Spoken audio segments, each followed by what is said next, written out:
Beginning in the late 1970s, a sinister presence cast a shadow over an isolated part of Central Oregon.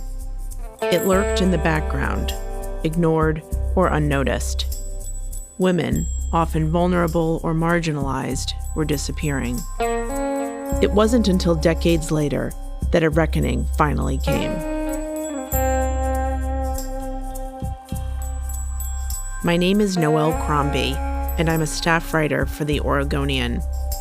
Over the past 2 years, I've investigated these crimes and the man who is suspected of committing them. I've read thousands of pages of police reports, traveled halfway across the country, interviewed dozens of witnesses, and spent countless hours driving the road along which the killings took place. This is a complicated story that jumps around in time. So throughout this video series, you'll hear from people who were present at the events they describe, as well as those who investigated them, in some instances, much later. You'll hear tapes of police interviews that were conducted years after some of the events they address. You'll learn information that has never before been made public. These are the stories of the ghosts of Highway 20.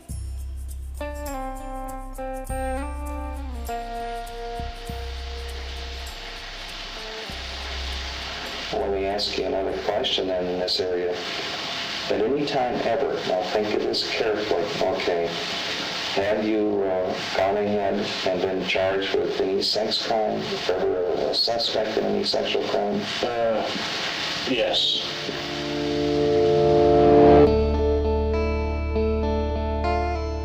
In 1977, Marlene Gabrielson was 20 years old. She lived in the small city of Lebanon along Highway 20 with her husband and their new baby. One night that June, the young couple dropped their daughter off with a friend so they could spend the night at the Sisters Rodeo.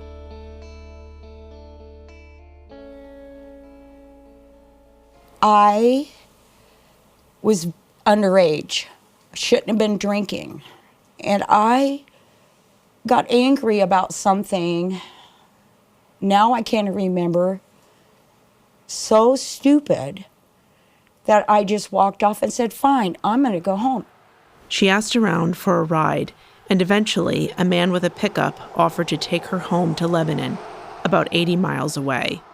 I thought there was nothing wrong. I'd be safe. It wasn't that far from home.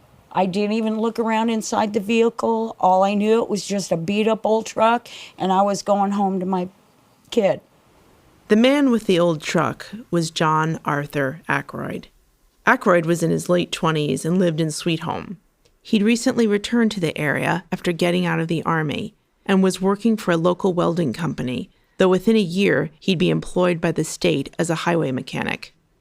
That night, he took Marlene west toward Lebanon on Highway 20, a road he knew well.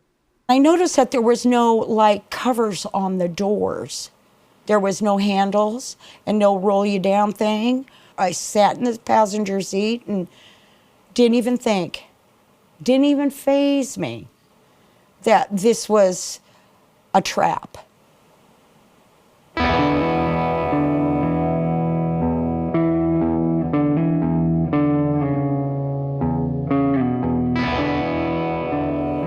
Highway 20 twists and turns as it winds from Sisters to Lebanon, carving its way through mountainsides covered in dense evergreen forest.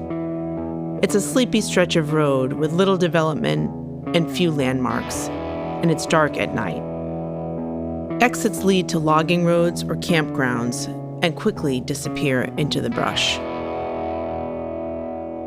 I fell asleep, passed out.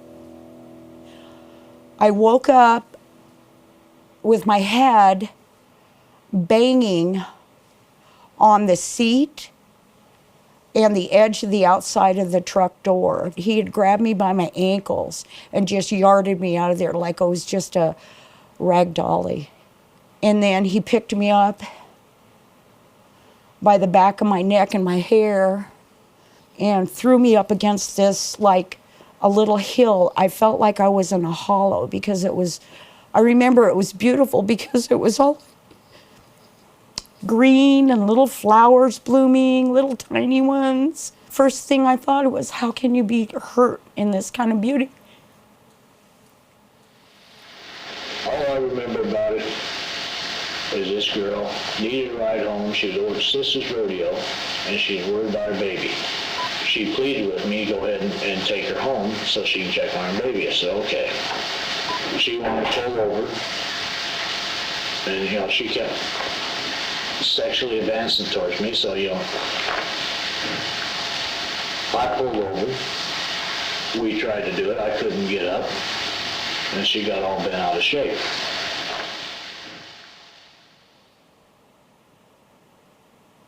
He grabbed this knife out of a coffee can. That's where he kept his buck knife, the big knife he held to my throat. He put the knife to my throat and told me I was going to do everything he said. And I said, yes, I will. And he stuck the knife in the ground next to me. He grabbed the front of my pants, belt and all, and ripped my pants straight down, all the way down the front of my legs. And then he gets his knife and starts cutting off my boots. I just kept thinking, just close your eyes, but I kept, and just let it happen.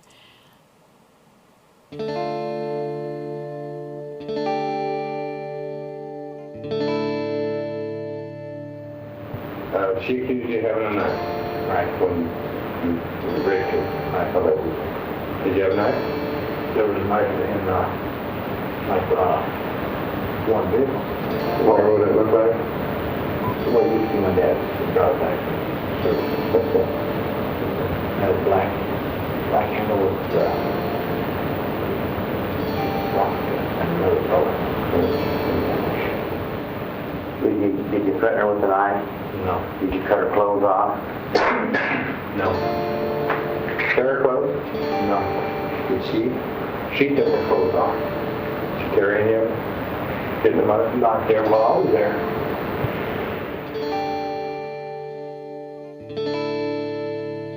He would grab my face like this, and because I would turn my head, and he would make it, open your eyes. Look at me.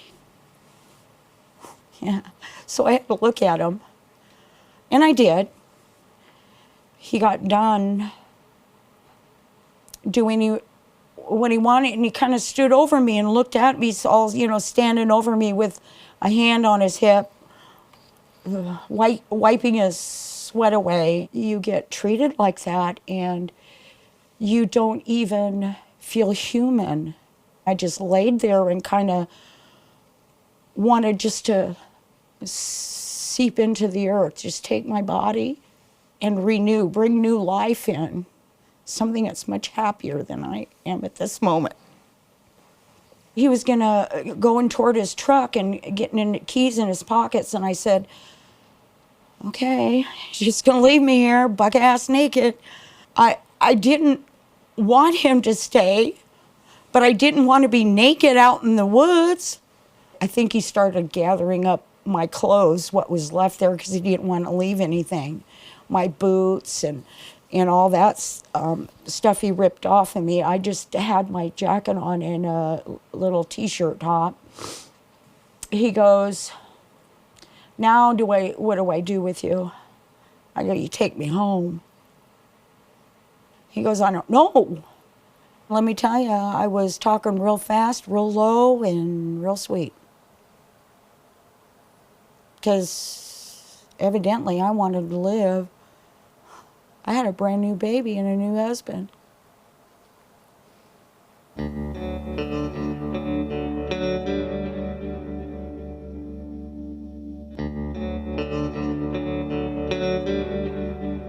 Aykroyd agreed to take Marlene home that night.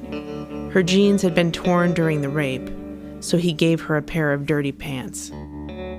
On the drive, she did all she could to keep him at ease, knowing a rifle and hunting knife were within easy reach. I didn't want to make him angry. And he asked me if I'd be his girlfriend. Well, I looked down and I see that coffee can with the knife in it, and I said yes. I had him take me to my husband's mother's house. Got on the porch and just started pounding on the door. He left immediately, just left.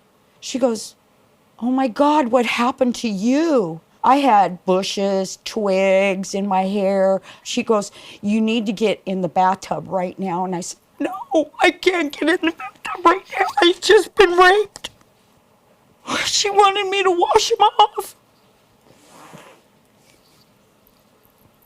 No, I wasn't gonna wash him off. I'd hold that shit in until they got it. He will be in trouble once the police come and help me.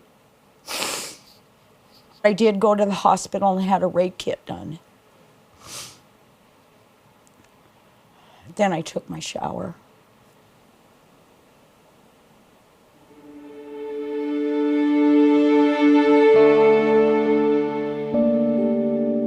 Marlene's rape kit showed vaginal swelling and bruising and abrasions on her back and legs. She went to police and showed them her pants, which had been torn from the crotch to her ankles, her underwear, which had been cut with a knife, and her slashed boots. Despite this physical evidence, police were skeptical. They interviewed Marlene several times, focusing on minor inconsistencies in her story. They had her take a polygraph and concluded she was not telling the truth. Ultimately, they declined to pursue the case. You took a polygraph on that, didn't you? Oh, did you? I think you did. I don't know. I did. I think you passed. Okay. I don't remember if I did. Kind of out of your history. You passed. I'm gonna remember that one. I always thought that that's why these people get paid, to protect you. They care? That's what I thought. They care about you. All this system was put in place to protect people, not judge them by who you're married to, what color your skin is. They made me feel like a smelly, drunken native, so I just shrank. It's just another something that I went in my little life, in my young days. I let my guard down and I was so angry, so angry. If they would only had listened to me. And you know, I feel guilty sometimes. If they would have just listened to me, it could have all been avoided. All of it.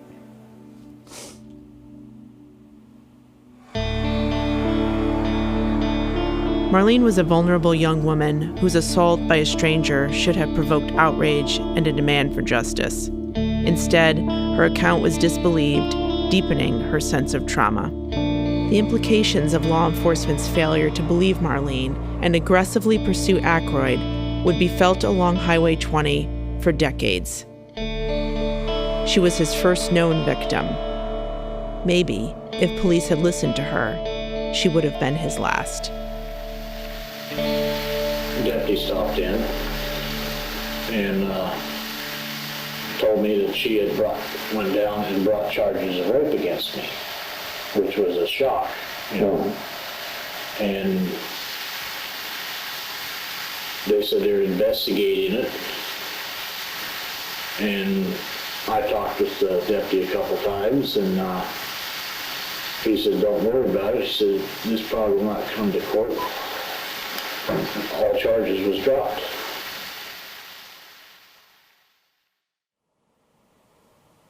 They were supposed to put this man somewhere where he could not hurt anyone else. Look what happens. Look what happens. I hear I'm the only freaking survivor.